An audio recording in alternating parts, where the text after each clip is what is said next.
Good morning mga Lods. Andito kami ngayon sa Barangay Sinarol, Siniruan, Laguna. Hindi na po ako magsalita dahil meron pong singaw sa aking dila. So walking lang po kami ngayon ni Mrs. Time check 7:01. Habang ang mga nag-outdooran po dito ay papatapos na, kami naman po ay simula pa lamang. Okay, so okay lang po. At kung nga po nakaraan, vitamin D. Minsan po kaya tayo ay hindi masigla, hindi dahil sa kulang sa tulog, kulang sa vitamins, kulang sa masustansyang pagkain, ay hindi po.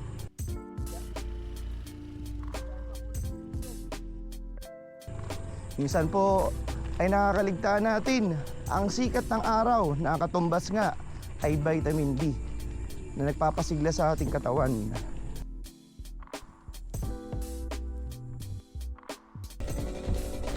Okay mga Lods, so ito pong Barangay Sinarol na ito, meron pa akong estimation nito na 4 kilometers.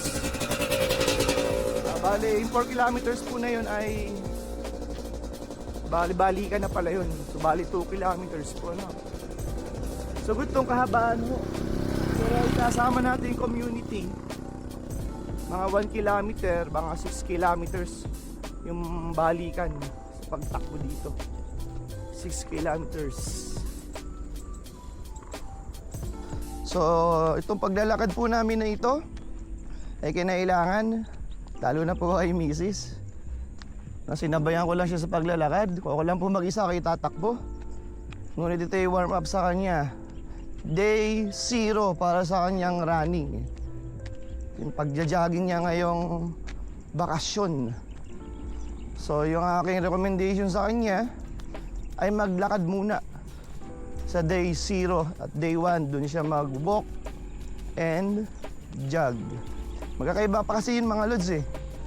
Walk, jog, and run. Okay, magkakaibang kategory po yun.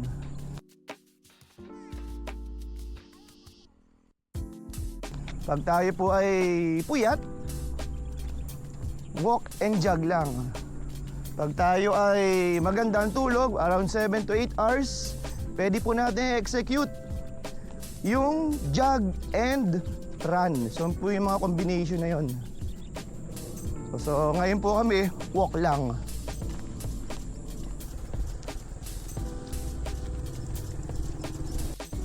Mga Lods, so tayo po ay naglalakad na pabalik, pauwi. Itong way po na ito ay pabalik ng town proper ng Siniluan. So meron po kayong mapapansin na part ng Sierra Madre na bundok na yun na makikita nyo. Okay, yung parte po na yan, yung paanan yan ay Kabulusan at Casa Real.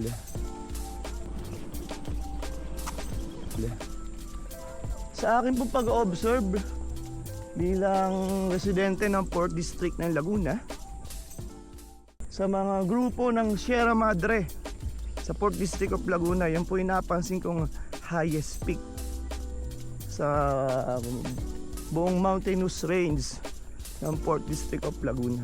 Basta't yung pumpanan niya ay parting Casa Real, Kabulusan, siguro po yung part ng Dambo. So mga followers, Lods, napansin niyo po si Mrs. nakasuot ng baklava. Ako po nagsuggest niyan dahil nga po tayo ay tinanghali na ng pagbo-walk. Ganito po talaga pag bakasyon, yung nagbabawi tayo ng tulog.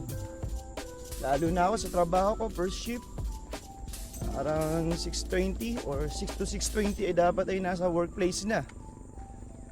Para si Mrs. ay sure na hindi masunog ang balat, lalo na sa mukha. Yan po siya ngayon.